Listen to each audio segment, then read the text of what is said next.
Hello everyone, welcome to ইকুহিপা সকলোকে নতুন ক্লাছলৈকে স্বাগতম জনাইছো। আজিৰ এই ক্লাছটোত আমি আৰম্ভ কৰিবলৈ গৈ আছো আমাৰ এপিএসসিৰ যিখন প্ৰিভিয়াছ ইয়াৰ্ছ কুৱেশ্যন আছিলে যোৱাবাৰ যিখন এক্সামত আহিছিলে পেপাৰখন তাৰ সিসেট পোৰচনত কেনেকুৱা ধৰণৰ মেথছৰ কুৱেশ্যন আহিছে। আমাৰ মেথছ সেকশনটোৰ ফালৰ পৰা চাব গ'লে বহুত এনেকুৱা ৰিকুৱায়াৰমেন্ট নাই যে আমি বহুত মাৰ্কস স্কোৰ কৰিব লাগিব বা সেই মাৰ্কসটোৱে আমাৰ মেইনছ ক্লিয়াৰ কৰাত বা ভাইভা ক্লিয়াৰ কৰাত কিবা ৰোল প্লে কৰিব তেনেকুৱা একো নাই আমাৰ।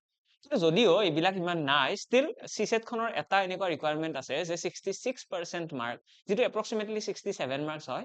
এপ্ৰক্সিমেটলি তো সেইখিনি মাৰ্কস আমি পাবই লাগিব। আমাৰ সিসেট খন এনেকুৱা হয় যে এন্ট্ৰি একদম তোমাৰ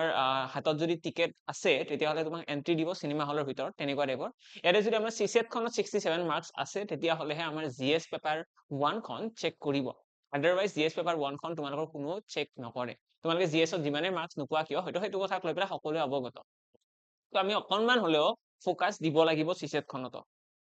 এবাৰ চাই লও যোৱাবাৰ কেনেকুৱা কুৱেশ্যন আহিছিল লগতে সেই কুৱেশ্যন বিলাকৰ টাফনেস লেভেল লগতে হেইটোৰ কনসেপ্ট কি আছিল তেনেকুৱা ধৰণৰ আমি অকনমান পিৱাইকিউ ডিটেইলড এনালাইসিস টাইপৰ ক্লাছ এটা কৰিবলৈ গৈ আছো। আশা কৰো সকলোৰে ভালে লাগিব ক্লাছটো আৰম্ভ কৰিছো। একদম প্ৰথম কুৱেশ্যনটোৰ হৈতে একদম প্ৰথম কুৱেশ্যনটো আছিলে লাষ্ট ইয়াৰৰ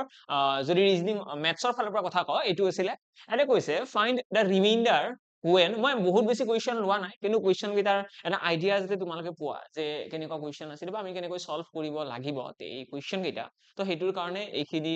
এই ক্লাছটো বহুত বেছি বেনিফিচিয়েল হ'ব। এটা কৈছে ফাইন্ড দা ৰিমাইন্ডাৰ when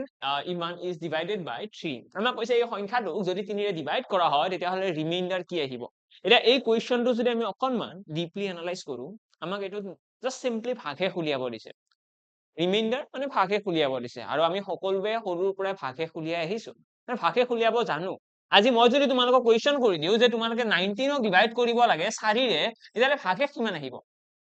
4 4 গুণ 16 ভাগে এটা ৰৈ গল 3। তো এনেকৈ আমি হৰণ কৰি পেলাই ভাগে খুলিয়াব বহুত আগৰ পৰাই জানো আৰু আমি এইখিনিত এক্সপাৰ্ট। কিন্তু এক্সামত ইমান বেছি ইজি কুৱেশ্যন নিদিয়ে এক্সামত অকমান টাফ কুৱেশ্যন দিব। টাফ কুৱেশ্যন মানে এনেকুৱা ধৰণৰ কুৱেশ্যন এক্সামত দিয়ে আৰু এইটো ৰিমাইন্ডাৰ থিওৰেমত আমাৰ আহিব। ৰিমাইন্ডাৰ বিলাক উলিয়াবলৈ হলে আমি এটা স্মাৰ্ট টেকনিক এটা ইউজ কৰো আৰু সেই টেকনিকটো যি সকলে জানে সিহঁতৰ কাৰণে ৰিমাইন্ডাৰ উলিওৱাটো বহুত বেছি ইজি হয়। আৰু সেই টেকনিকটো কেনেকুৱা তাৰ কাৰণে আমি এইখন স্লাইড বৰ্তমানৰ কাৰণে অলপমান হোল্ড কৰি পেলাই আমি এখন নতুন স্লাইডৰ ফালে আহিলো আৰু এই স্লাইডখনতে আমি অকনমান ৰিমাইন্ডাৰৰ কনসেপ্টটো জানি লওঁ যে ভাগশেষৰ কি এনেকুৱা কনসেপ্ট আছে যিটো আমাক হেল্প কৰে যিকোনো এটা কুৱেশ্যনৰ ডাঙৰ ডাঙৰ কুৱেশ্যন কেইটাৰ এনসাৰ একদম সেকেন্ডছত যাতে আমি দিব পাৰো। আমাক এক্সামত ডাঙৰ ডাঙৰ কিছুমান নাম্বাৰ দিব ডাঙৰ ডাঙৰ নাম্বাৰ ইন দা সেন্স আমাক এনেকুৱা ধৰণৰ সংখ্যা দিব পাৰে 59 দি দিলে এটা দি দিলে 65 দি দিলে এটা দি দিলে 105 দি দিলে এটা দি দিলে এটা আমাক 93 তো এনেকুৱা আমাক এটা নাম্বাৰ দি দিলে দি পেলাই ক'লে যে এই নাম্বাৰ কেইটা যদি আমি 20 ৰে হৰণ কৰো তেতিয়া হলে ভাগশেষ কি আহিব। আমি যদি 20 ৰে হৰণ কৰো ভাগশেষ কি আহিব। এতিয়া তোমালোকৰ হাতত দুটা অপচন আছে যদি তোমালোকে কাৰো পৰা শিকা নাই যদি মেথছ তোমালোকে ভালদৰে ফোকাস কৰা নাই যিটো মোস্ট অফ দা ষ্টুডেন্টছে কৰে এপিএসসি কাৰণে প্ৰিপেয়াৰ কৰি আছে সকলোৰে এটা বস্তুৰে ফোকাস থাকে যে জিএস পোৰচনটো ভালদৰে পঢ়িব লাগে কাৰণ জিএস ৰ টাফনেস লেভেল বছৰে বছৰে বহুতখিনি ক্ষেত্ৰত বাঢ়ি বাঢ়ি আহিছে। কিন্তু মেথছৰ এই কুৱেশ্যনটো যদি তোমালোকে প্ৰথমতে মাল্টিপ্লিকেশনটো কমপ্লিট কৰিবলৈ যোৱা তাৰ পাছত যদি 20 ৰে হৰণ কৰিবলৈ ভাগশেষ উলিয়াবলৈ চেষ্টা কৰা তোমালোকৰ এনসাৰ উলিয়াওতে ফাৰ্স্টলি এনসাৰ উলিয়াওতে তোমালোকৰ সময় লাগিব মিনিমাম 5 মিনিট। সেকেন্ড যিটো এনসাৰ ওলাব সেইটো তোমালোকৰ মিস্টেক হোৱাৰ চান্স বহুত থাকিব। কিয় মিস্টেক হ'ব মই এইটো কৈছো আমি যেতিয়া 1 কিলোমিটাৰ গাড়ী চলাও বা অলপ কম ডিসটেন্স এটা গাড়ী চলাও আমাৰ চান্সেছ এক্সিডেন্ট হোৱাৰ বহুত কম থাকে কাৰণ আমি জাস্ট 5 মিনিটৰ কাৰণে গাড়ী চলাইছো 5 মিনিটৰ ভিতৰত ধৰিলা 5 মিনিটে মাত্ৰ সময় আছে কিবা হলে এটা হ'ব বা কিবা এক্সিডেন্ট হলেও হ'ল। কিন্তু যদি সেই 5 মিনিটৰ জেগাত মই যদি 10 ঘন্টা গাড়ী চলাও তেতিয়া হলে 10 ঘন্টা এটা চান্স আছে ন 10 ঘন্টাৰ ভিতৰত যেতিয়া হ'ব পাৰে। তো আমি যিমানে দীঘলীয়া ক্যালকুলেশন কৰিম বা যিমানে ডাঙৰ ক্যালকুলেশন কৰিম তাতে আমাৰ সৰু সৰু মিস্টেক হোৱাৰ চান্সটো বাঢ়ি যায়। তো এখানে আমি এনেকুৱা এটা টেকনিক ইউজ কৰিব লাগে যিটো আমাৰ ক্যালকুলেশনটো ভুল হোৱাৰ সম্ভাৱনাটো একদমই কমিছে। এতিয়া আমি যদি 20 ৰে যদি 59 ক ডিভাইড কৰো তেতিয়ালে কিমান বা যাব 20 2 গুণ 40। আমি জেনাৰেলি কি কৰো এই যিকেইটা সংখ্যা আছে এইকেইটা পূৰণ কৰিবলৈ নাযাও আমি ডাইৰেক্টলি 20 ৰে এইকেইটা সংখ্যা হৰণ কৰিম আৰু যিটো ভাগশেষ আছে এইটো আমি লিখি যাম। মানে 20 ৰে যদি 59 ক ডিভাইড কৰো 20 2 গুণ 40 কি ৰৈ গৈছে এটা 19 এটা ৰৈ গৈছে তো 19 টো ওপৰত লিখি ৰাখা। আমি ইয়াতে পূৰণ কৰিব নালাগে 59 * 65 কৰিবই নালাগে আমি 20 ৰে এইটো সংখ্যা হৰণ কৰিছো ভাগশেষটো ওপৰত লিখিছো। 20 যদি এইটো হৰণ কৰো 20 3 গুণ 60 5 এটা ৰৈ গৈছে 20 যদি 100 হৰণ কৰো 20 5 গুণ 100 মানে 5 এটা ৰৈ যাব 20 যদি 93 হৰণ কৰো 20 4 গুণ 80 13 এটা ৰৈ গৈছে ঠিকে আছে নে মই এতিয়ালৈকে ঠিকে লিখি আছো মই কেৱল কি কৰিছো ইয়াতে থকা সংখ্যা কেইটা 20 হৰণ কৰি পেলাই ভাগশেষ কেইটা ওপৰত লিখি ৰাখিছো নেক্সট কামটো হৈছে যেহেতু মাজত পূৰণ চিন আছে ন পূৰণ কৰা 19 into 5 কি হ'ব এতিয়া হয়তো 19 into 5 তো তোমালোকৰ হয়তো কনফিউজন আহিব পাৰে ডাঙৰ সংখ্যা আমাৰ আহা নাই পূৰণটো নালাগে তোমালোকে 5 into 5 কৰি চোৱা 5 পূৰণ 5 কিমান 5 পূৰণ 5 25 আৰু 25 সংখ্যাটো যদি আমি 20 হৰণ কৰো ভাগশেষ কি আহিব 25 হক যদি 20 হৰণ কৰো 5 এটা আমাৰ ভাগশেষ আহিব তো এখানে তোমালোকে এটা 5 কাটি দিয়া মানে এটা 5 ভাগশেষ থাকিব 5 5 গুণ 25 ন তাক যদি 20 হৰণ কৰো 5 টা ভাগশেষ থাকিব এবাৰ নেক্সট যদি চাও 13 5 গুণ কিমান 13 5 গুণ 65 65 65 হক যদি আমি 20 হৰণ কৰো কি ভাগশেষ আহিব 5 আহিব 13 5 গুণ 65 65 65 হক যদি 20 হৰণ কৰো 5 এটা ভাগশেষ আহিব এটা লাষ্ট আমাৰ আছে 19 into 5 কৰিব আছে 19 into 5 কৰিলে কিমান আহিব 95 ঠিকে আছে 19 into 5 কৰিলে আমাৰ আহিছে 95 আৰু 95 হক যদি আমি 20 হৰণ কৰো কিমান ভাগশেষ আহিব 95 হক 20 হৰণ কৰিলে ভাগশেষ আহিব 15 মানে 15 হৈ গল আমাৰ এই কোৱেশ্চনটো কাৰেক্ট আনসাৰ তো ৰিমাইন্ডাৰ কিমান আহি গল ৰিমাইন্ডাৰ আহি গল 15 আৰু এই টেকনিকটো যি সকলে নাজানে সিহঁতৰ কাৰণে এডু কোৱেশ্চনত টাইম কনজিউমিং সিলি মিস্টেক হোৱাৰ চান্স বেছি আৰু লগতে হয়তো এনসাৰো উলিয়াব নোৱাৰিব পাৰে তো সেইকাৰণে ৰিমাইন্ডাৰৰ এই কনসেপ্টটো মনত ৰাখা আমি যেতিয়াই ভাগশেষ উলিয়াব লগা হয় আমি প্ৰতিটো সংখ্যাকে আমি ক্যালকুলেট কৰি পেলাই একদম পাৰফেক্ট এনসাৰৰ ফালে নাযাও আমি যিকেইটা সংখ্যা এটা আছে গোটেইকেইটা ডাইৰেক্টলি হৰণ কৰা হৰণ কৰি যিকেইটা ৰিমাইন্ডাৰ আছে সেইকেইটা লিখি ৰাখা হৰণ কৰা ৰিমাইন্ডাৰ যিকেইটা আছে লিখি ৰাখা এই ৰিমাইন্ডাৰ কেইটাৰ মাজত পূৰণ চিন আছে পূৰণ কৰা আকৌ এতিয়া ইয়াতে মই পূৰণ চিন দেখিছো মই পূৰণ কৰিছো পূৰণ কৰি পেলাই যিটো সংখ্যা পালো সেইটো আকৌ 20 হৰণ কৰিছো আমাক যেহেতুকে মেইনলি ইয়াতে ৰিমাইন্ডাৰৰ ওপৰত গুৰুত্ব দিব কৈছে আমি অকল ভাগশেষৰ ওপৰতহে গুৰুত্ব দিম বাকি একো কথাৰে গুৰুত্ব নিদিও এইটো হল আমাৰ বেসিক কনসেপ্ট এটা অকনমান এডভান্স লেভেলত যাও আৰু এটা নতুন কনসেপ্ট আমি শিকিব লাগে যে আমি যেতিয়া কিবা এটা সংখ্যা হৰণ কৰো আমি যেতিয়া ভাগশেষৰ কথা পাতো ভাগশেষ কিমানটা আছে এই কথাটো বহুত ষ্টুডেন্টে নাজানে যে ভাগশেষ কিমানটা আছে ভাগশেষ একচুয়ালি দুটা টাইপৰ ভাগশেষ থাকে মই যদি তোমালোকক কওঁ যে 12 সংখ্যাটো যদি মই 7 ৰে হৰণ কৰো ভাগশেষ কিমান আহিব তো সকলোৱে এইটো কথা জানে যে 7 1 গুণ 7 5 এটা ইয়াতে ৰৈ গৈছে আৰু 5 টোৱে হৈ গল ভাগশেষ यस একদম কাৰেক্ট কিন্তু এনেকুৱা জানো যে 7 ৰে যদি 12 হৰণ কৰো অকল 5 এই ভাগশেষ এই ভাগশেষৰ কনসেপ্টটো কি একচুয়ালি এটা ভাগশেষটো যদি অকনমান আৰু বেছি ডিকোড কৰিবলৈ যাও আৰু অকনমান এটা স্টেপ ওপৰলৈকে যদি শিকিবলৈ যাও ভাগশেষ মানে কি এটা সংখ্যা এটাক যেতিয়া আমি কিবা এটা সংখ্যাৰে হৰণ কৰিম হৰণ যদি যোৱা নাই এই তাৰে কাৰণটোই হৈছে ভাগশেষ মানে মই যেতিয়া 12 সংখ্যাটো 7 ৰে হৰণ কৰিছো হৰণ কৰি পেলাই দেখিছো হৰণ যোৱা নাই আৰু হৰণ নোযোৱাৰ কাৰণ কি কাৰণ ইয়াতে ভাগশেষ আছে কি ভাগশেষ আছে তো দেখিবা ইয়াতে 5 সংখ্যা এটা বেছিকৈ আছে যদি এনেকুৱা হলহেতেন যে 12 সংখ্যাটো 12 নহয় পেলাই 7 হলহেতেন তেতিয়া কি হলহেতেন তেতিয়া 7 ৰে খুব ধুনীয়াকৈ হৰণ কৰিলেহেতেন যে 7 1 গুণ 7 মানে 12 সংখ্যাটো 7তকৈ কিমান বেছি 5 এটা বেছিকৈ আছে আৰু বেছিকৈ থকা কাৰণে হৰণ যোৱা নাই আৰু সেই 5টো ইয়াতে কি হৈছে ভাগশেষ হিচাপে ৰৈ গৈছে মানে আৰু বেছি সহজ সৰল ভাষাত বুজিব গলে যে 12টা লাৰু আছে মোৰ লগত বিহুৰ বতৰ চলি আছে লাৰুৰ এক্সাম্পল নোলোৱাকৈ নহব ন তো 12টা লাৰু আছে যেতিয়া 7 ৰে হৰণ কৰিম 12 তেতিয়া আমি দেখিম 5 এটা ইয়াতে ৰিমাইন্ডাৰ ৰৈ যাব আমি 7টা মানুহৰ মাজত যদি 12টা লাৰু ভগাব লাগে আমিতো এনেকুৱা কৰিব নোৱাৰো যে এজন মোৰ ভাল ফ্ৰেন্ড তো দুটা দিলো সেইটোতো নকৰো ন আমি সবকে সমানকৈ দিম নহলে পাপ লাগিব লাগিলে সিহঁতে নেদেখাকৈ পিছত দিম এইটো বেলেগ কথা কিন্তু বৰ্তমানৰ কাৰণে আমি যদি গোটেই কেইজনক এটা এটা দিও আমাৰ 5টা ৰৈ যাব ন তো আমাৰ ৰিমাইন্ডাৰ ইয়াতে ৰৈ যাব 5টা এতিয়া এইটো কথা যদি মই এনেকৈ কওঁ যে 12টা লাৰু মই ভগাব নোৱাৰো 7 জনৰ মাজত মোক আৰু দুটা লাৰু দিয়া তেনেকৈতো ক'ব পাৰো ন যে আৰু দুটা লাৰু দিয়াছো মোক যদি এনেকুৱা সিচুৱেশন আহে যে কোনোবা এজন মানুহে যে ইয়াক দুটা আৰু লাৰু দি দিলে তেতিয়া কিমানটা হৈ যাব 12টাৰ জায়গাত হৈ গল 14টা আৰু 14টা লাৰুক আমি 7 জন মানুহৰ মাজত দুটাকৈ ভগাব পাৰিম মানে কথাটো এনেকুৱা যে 12 সংখ্যাটো 7 ৰে এই কাৰণে হৰণ যোৱা নাই কাৰণ 12 সংখ্যাটো 5 সংখ্যা এটা বেছিকৈ আছে বা 5টা লাৰু বেছিকৈ আছে সেই কাৰণে আমি 7 জন মানুহৰ মাজত ভগাব পৰা নাই আৰু এনেকৈও ক'ব পাৰো যে 12 সংখ্যাটোত দুটা লাৰু কমকৈ আছে আৰু সেই কাৰণে আমি ভগাব পৰা নাই বুজিলে নে কথাটো এই গোটেইখিনি কথা একচুয়ালি ৰিমাইন্ডাৰত আহে বস্তুবিলাক বহুত সহজ আমি সৰুৰ পৰা পঢ়ি আহিছো আজি ভাগশেষৰ কথা কোনেনো নাজানে আজি তোমালোকে ইমানখিনি ওপৰলৈকে পঢ়িলা বা ইমানখিনি বস্তু তোমালোকৰ নলেজ আছে যাৰে পিছতো তোমালোকৰ হয়তো এই ভাগ এখৰ এই সৰু কথাটো তোমালোকৰ মাইণ্ডত নাই, কাৰণ আমাক এইখিনি বস্তু আগতে পঢ়োৱা হোৱা নাছিলে। আৰু পঢ়োৱা হোৱা কিয় নাছিলে, এতিয়া এনেকুৱা নহয় যে কিবা বুকছ বিলাকৰ ভুল বা এনেকুৱা নহয় যে আমাৰ পঢ়োৱা টিচাৰ্ছ বিলাকৰ ভুল, আমাৰ চিলেবাছত ইমানখিনি বস্তু এড অন নাছিলে। এতিয়া আমি যেতিয়া কম্পিটিটিভ এক্সামৰ কাৰণে প্ৰিপেয়াৰ কৰো আৰু যেতিয়া আমি ক্লাছ 9-10ৰ এক্সাম এটা দিবলৈ যাওঁ সেইটো কমপ্লিট ডিফাৰেণ্ট হয়। 9-10ৰ কুৱেশ্যনৰ পেটাৰ্ণটো বেলেগ,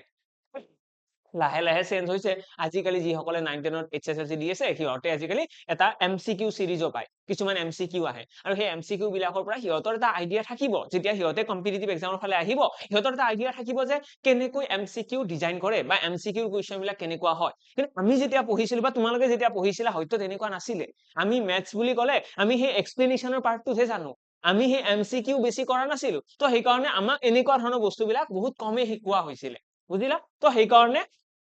এতিয়া যেনেকৈ আমি কম্পিটিটিভ এক্সামৰ কাৰণে প্ৰিপেয়াৰ কৰিছো আমি শিকিব লাগিব। আমি এনেকুৱাও নহয় ন অকল APSC কাৰণে প্ৰিপেয়াৰ কৰি আছো, আমি ADREও দিম, আৰু ADRE যদি দিবলৈ যাওঁ তেতিয়াহ'লে তাতেইতো মেথছৰ ৱেইটেজ বহুত বেছি, আৰু তাতে ইভেন মেথছৰ মাৰ্কখিনি মেটাৰো কৰিব তোমালোকৰ চিলেকশ্যনৰ কাৰণে। আৰু এইটো বস্তু মাইণ্ডত ৰাখিবা দেই, এটা চাকৰি হাতত থকা মানে বহুত ভাল। আমি APSC কাৰণে পঢ়ি আছো, অবভিয়াছলি এইটো ইমান ইজি নহয়। APSC আমাৰ ভেকেঞ্চিজ বহুত কম আহে, কম্পিটিশ্যন বহুত হাই, তো লগতে প্ৰচেছটো বহুত দীঘলীয়া, মানে আল্টিমেটলি এটা 2 বছৰ সময় এটা গুচিয়ে যায় তোমালোকৰ। 2 বছৰ এটা যোৱাৰ পিছত আকৌ এবাৰ ৰিষ্টাৰ্ট কৰিবলৈ বহুতখিনি সময় সাহসো লাগে, আৰু লগতে আমাৰ কেতিয়াবা এনেকুৱাও হয় এনেকুৱা কনফিডেন্স নোহোৱা হৈ যায়। তো সেইকাৰণে এটা যদি চাকৰি হাতত থাকে আমাৰ কাৰণে ভাল। আৰু যদি তোমালোকে ভাবি আছা যে মেথছক কমপ্লিটলি ইগনোৰ কৰিম তেতিয়াহ'লে ধৰি লোৱা ADRE নিচিনা এক্সাম এটা ক্লিয়াৰ কৰাটো তোমালোকৰ কাৰণে বহুত বেছি টাফ হ'ব। তো দুইটা বস্তুতে অকণমান ফ'কাছ কৰা, GS তো তোমালোকে এক্সপাৰ্টেই, GS পঢ়িয়ে আছা, তো সেইটো বস্তুৰ লগতে অকণমান মেথছতো ফ'কাছ কৰি থোৱা যাতে CSET খনৰ কাৰণেও পুৰা কনফিডেন্স থাকে, লগতে যদি তাৰে সাইমালটেনিয়াছলি বেলেগ বেলেগ এক্সাম হৈ থাকে সেইবিলাকতো যাতে আমি এক্সাম ক্লিয়াৰ কৰিব পাৰো। বাৰু, তো আমি ইয়াতে দেখিলো যেতিয়া 12 সংখ্যাটো হৰণ কৰিছো, তাৰ হৰণ কৰোতে হৰণ নোযোৱা ৰিজন কি? হৰণ নোযোৱা ৰিজন 5 সংখ্যা এটা বেছিকৈ আছে, নহলে 2 সংখ্যা এটা কমকৈ আছে। এই যে 2 সংখ্যা এটা কমকৈ থকা বুলি কলো, আৰু এই যে মই কৈছো যে 5 সংখ্যা এটা বেছিকৈ আছে, এইটোৰ মিনিংটো হৈছে এই 5 সংখ্যা যে বেছিকৈ আছে এইটো কয় পজিটিভ ৰিমাইণ্ডাৰ, আৰু 2 সংখ্যা এটা যে কমকৈ আছে এইটোক কয় নিগেটিভ ৰিমাইণ্ডাৰ। বুজি পালা? এই যে 5 সংখ্যা এটা বেছিকৈ থকা বুলি কলো, যে 12 সংখ্যাটোৰ লগত 5 সংখ্যা এটা বেছিকৈ আছে, ৰৈ গৈছে ন, পজিটিভ ৰিমাইণ্ডাৰ।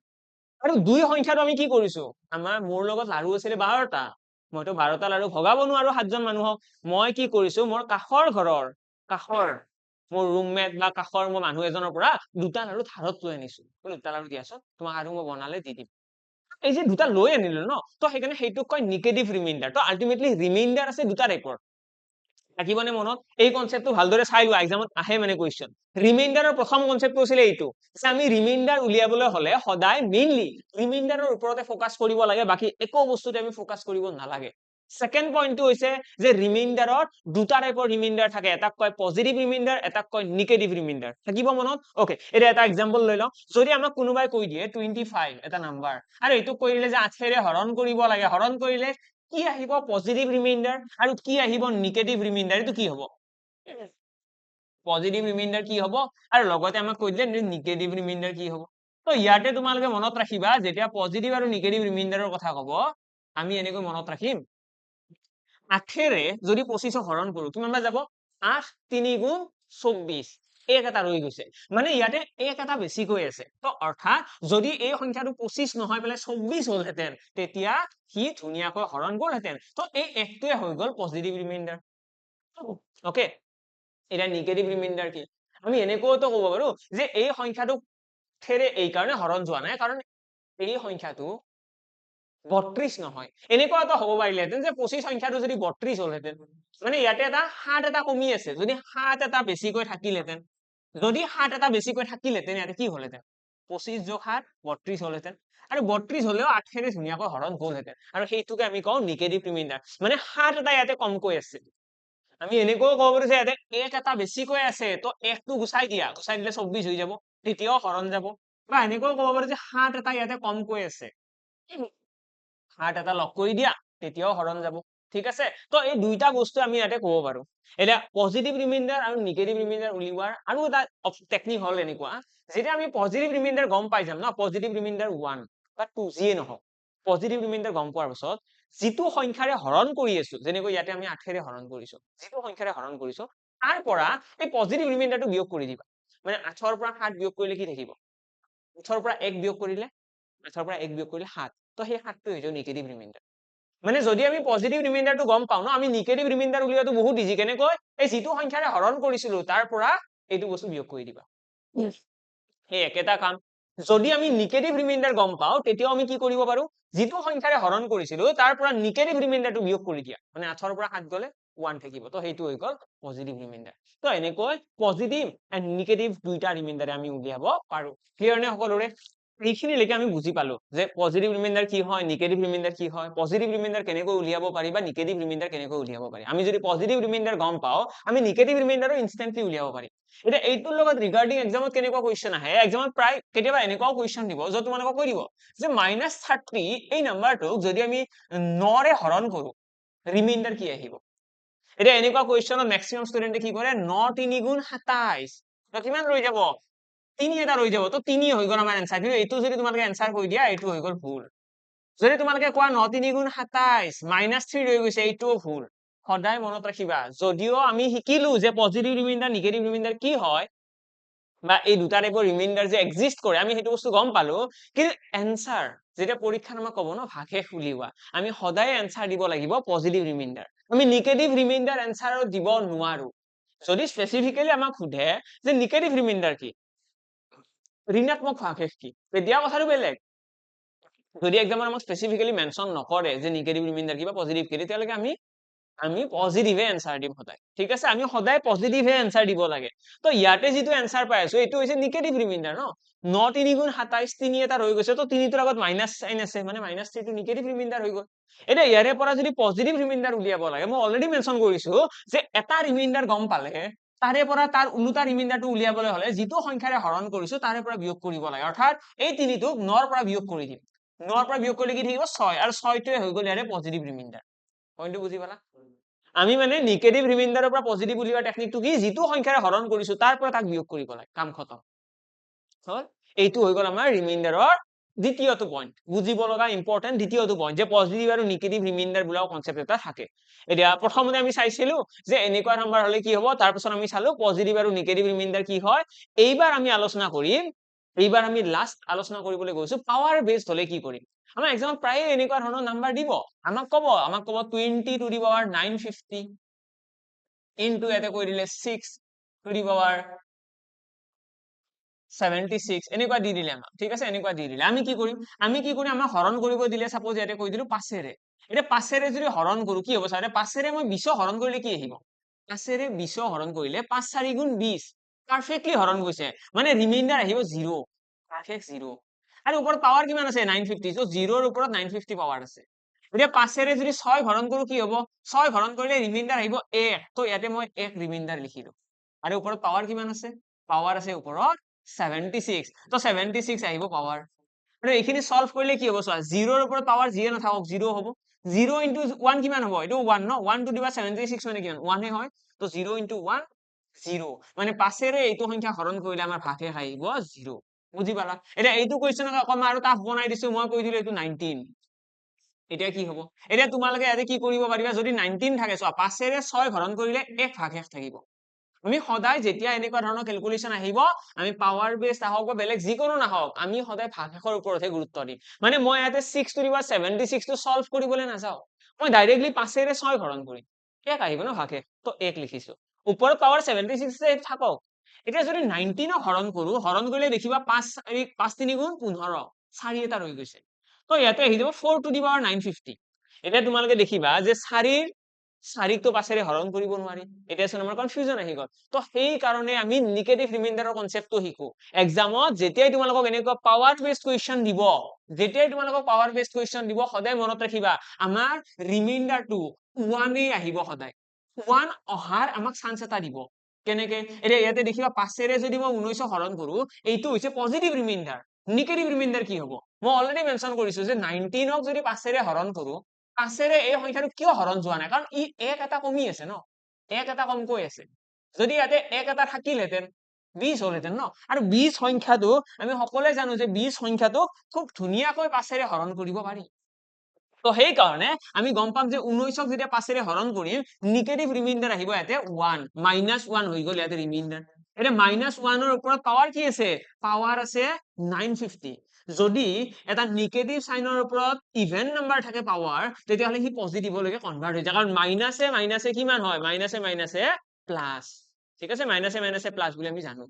তো ইয়াতে আমাৰ কি আহি যাব ইয়াতে আহি গ'ল 1 ইয়াতেও আহি যাব 1 মানে 1 into 1 divided by 5 তো ফাইনালি আমাৰ आंसर আহি যাব ৰিমাইন্ডাৰ 1 পইণ্টটো বুজিলা এটা ইমান ডাঙৰ নাম্বাৰ এটা ৰিমাইন্ডাৰ আমি জাস্ট এটা স্টেপতে কৰিব পাৰিম তাৰ কাৰণে আমি কি জানিব লাগিব সেই পজিটিভ নিগেটিভ ৰিমাইন্ডাৰৰ কনসেপ্ট বিলাক জানিব লাগিব ক্লিয়াৰ নে সকলোৰে এই কোৱেশ্চনটো দেখিবলৈ বহুত সহজ আছিল এতিয়া মই কোৱেশ্চনটোৰ ফালে আহিছো কোৱেশ্চনত কি আছিল চোৱা কোৱেশ্চনত আছিল এইটো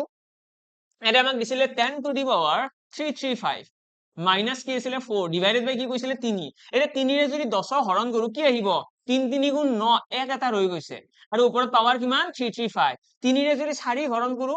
3 গুণ 3 এক এটা ৰৈ যাব তো -1 ডিভাইড বাই 3 আছে এটা একৰ ওপৰত পাৱাৰ যিয়ে নাথাকক কিয় একেই হ'ব একৰ পৰা এক বিয়োগ হলে 0 আৰু 0ক 3 ৰে হৰণ কৰিলে ভাগে খাই যাব আমাৰ 0 তো অপচন এ হৈ গ'ল ইয়াৰে কাৰেক্ট আনসাৰ বস্তুটো মই এনেও কৰি দিব পাৰিলোহেঁতেন সিম্পলি কৰি থৈ দিলো কিন্তু তেনেকে তোমালোকৰ এই ক্লাছটো একো বেছি বেনিফিট নহলহেঁতেন এতিয়া তোমালোকৰ হয়তো ৰিমাইন্ডাৰৰ এটা কনসেপ্ট ক্লিয়াৰ হ'ল যে ভাগশেষটো ইমান সহজ নহয় অলপমান ফোকাস কৰিলে নিশ্চয় পাৰিম কিন্তু শিকিব লগা বস্তু অলপ চলপ আছে হয়নে তো ইয়াতে আমি এই ৰিমাইন্ডাৰৰ গোটেইখিনি বিহাইণ্ড দা সিনৰ কনসেপ্ট খিনি একেলগে আলোচনা কৰিলো যেদিকে ক্লাছটো কৰিয়ে আছে অলপমান কনসেপচুৱেল ষ্ট্ৰং থাকাটো ভাল ন এতিয়া সেকেন্ড কোৱেশ্চনৰ ফালে আহিছো এইটো কোৱেশ্চনত কি কৈছে চোৱা এটা কৈছে number is increase by 30% and then decrease by 30% এটা নাম্বাৰ এটা আছে প্ৰথমতে ইনক্ৰিজ কৰিছে তাৰ পিছত ডিক্ৰিজ কৰিছে দেন কৈছে find the net increase decrease in the process এটা এইটো ইন পাৰ্সেন্টেজ এটা এই কোৱেশ্চনৰ অকমান আমি বুজিবলৈ যাও কেনেকুৱা ধৰণৰ কনসেপ্টৰ এইটো আছিলে আমাৰ এক্সামত প্ৰায় এনেকুৱা ধৰণৰ কোৱেশ্চন দিয়ে যত আমাক কয় যে এটা বস্তু এটা আছে তাক প্ৰথমতে বঢ়োৱা হ'ব তাৰ পিছত তাক কমোৱা হ'ব তাৰ পিছত তাক আকৌ বঢ়োৱা হ'ব এনেকুৱা ধৰণৰ কথা কৈ থাকে তো এটা এইটোৰ কাৰণে আমি কেনেকে মনত ৰাখিম কনসেপ্টটো এনেকুৱা হয় যদি এটা বস্তুৰ ওপৰত বাৰে বাৰে যদি পাৰ্সেন্টেজ ব্যৱহাৰ হয় ন মানে এখন মই কিতাপৰ কথা কলো এখন বুক এখন আছে এই কিতাপখনৰ দামটো প্ৰথমতে 20% বঢ়াই দিলে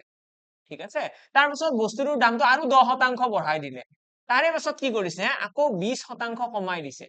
তো এতিয়া ইয়াতে যদি চোৱা ন কিতাপৰ দামটো বহুত বেছি ফ্লাকচুৱেট কৰি আছে প্ৰথমতে বাঢ়িছে তাৰ পিছত আকৌ বাঢ়িছে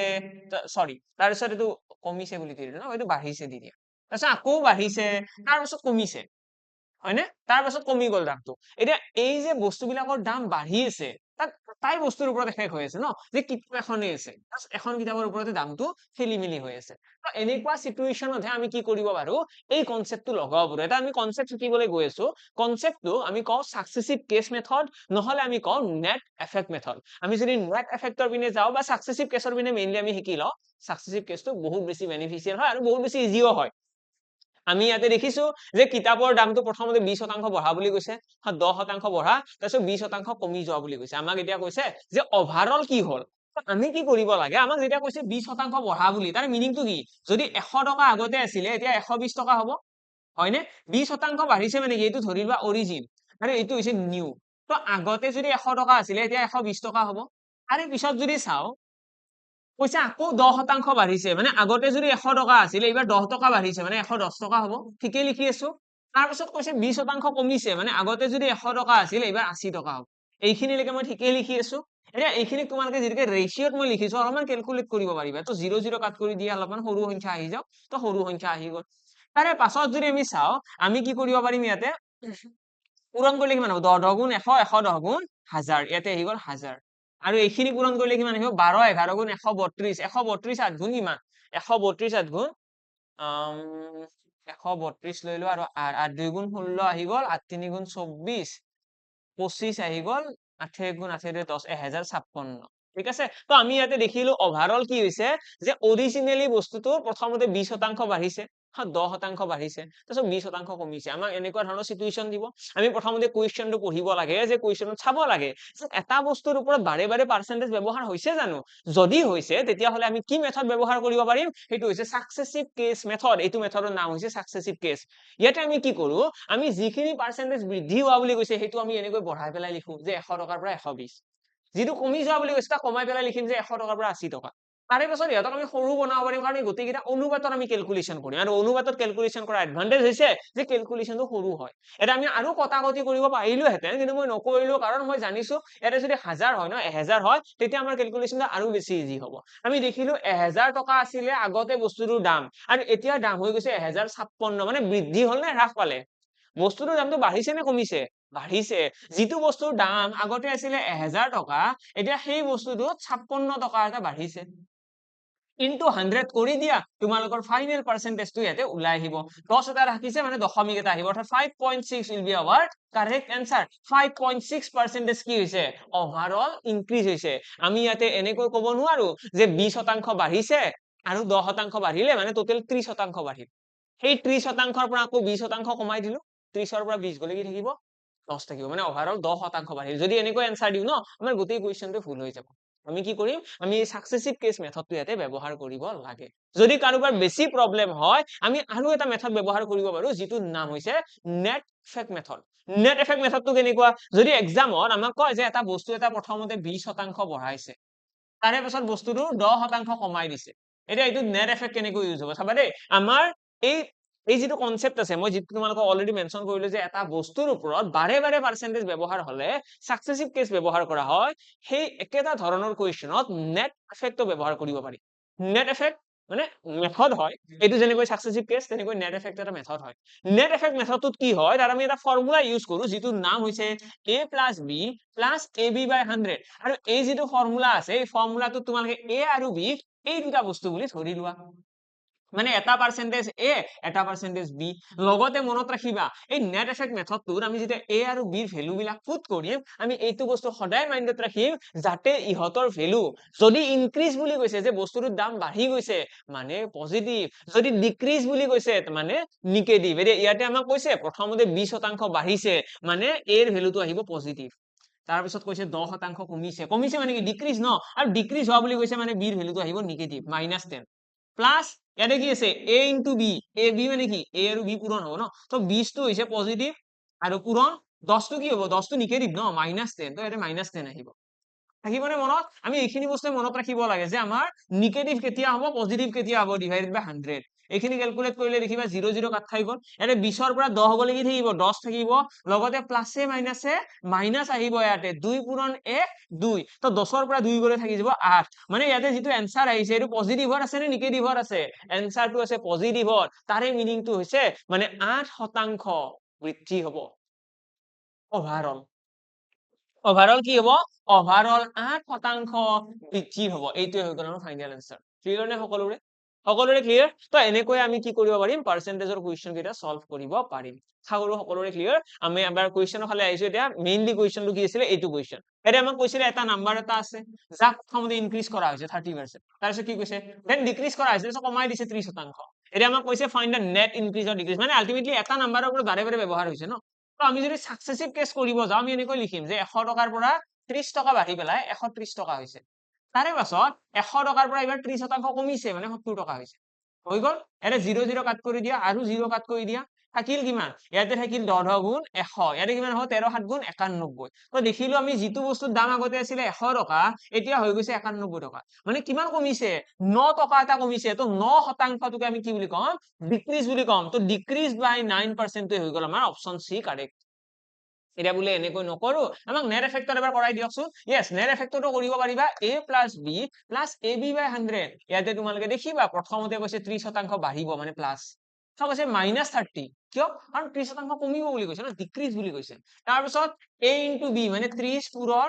বিয়োগ 30 কিয় আহিছে কাৰণ ডিক্ৰিজ বুলি ক'লে সদায় মাইনাস ডিভাইড বাই 100 এটা 0 0 কাট কৰি দিয়া তো দেখিবা 30 আৰু 30 +30 -30 কাট খাই গল 3 3 গুণ কিমান 9 প্লাসে মাইনাসে মাইনাস আৰু মাইনাস শব্দটো কি বুজাইছে নেগেটিভ সাইনটো যে আছে সেইটোৱে বুজাইছে ডিক্ৰিজ ওভাৰঅল কি হৈছে ডিক্ৰিজ হৈছে কিমান 9% তো তেনেকৈও আমি आंसर দিব পাৰিলো দুইটা মেথডে ইজি হয় দুইটা মেথডতে হয়তো তোমালোকে এটা বুজি পালা মই এটা কাম কৰো ক্লাসটো বেছি দীঘলীয়া নকৰো মই দুটা কোৱেশ্চন তোমালোকৰ কনসেপ্ট ওয়াইজ হওক যোৱাবাৰ অহা কুৱেশ্যন আৰু এনেকুৱা কুৱেশ্যন এনেকুৱা নহয় যে এইবাৰ নাহে যোৱাবাৰ আহি গৈছে মানে এইবাৰ নাহে তেনেকুৱা নহয় এই দুইটা কুৱেশ্যনে আমাৰ এক্সাম পইণ্ট অফ ভিউ বহুত বেছি ইম্পৰ্টেণ্ট হয় হয়তো তোমালোকক মই যে অলপ বেলেগ ৱেট দিব পাৰে তোমালোকক ক'ব পাৰে এটা বস্তুৰ দাম বাঢ়িছে আমাক এইবাৰ কৈছিলে সংখ্যা এটাৰ কথা এইবাৰ আমাক দাম বঢ়া বুলি ক'ব পাৰে তো এনেকৈ বস্তুখিনি অকণমান চেঞ্জ কৰি দিব পাৰে কিন্তু দিব সেই একেখিনি বস্তুৱে তো সেইকাৰণে এইটো চিন্তা নকৰিবা কনচেপ্টখিনি তোমালোকৰ লগত আছে মানে তোমালোকে সেইখিনি ইউজ কৰিব পাৰিবা অ'কে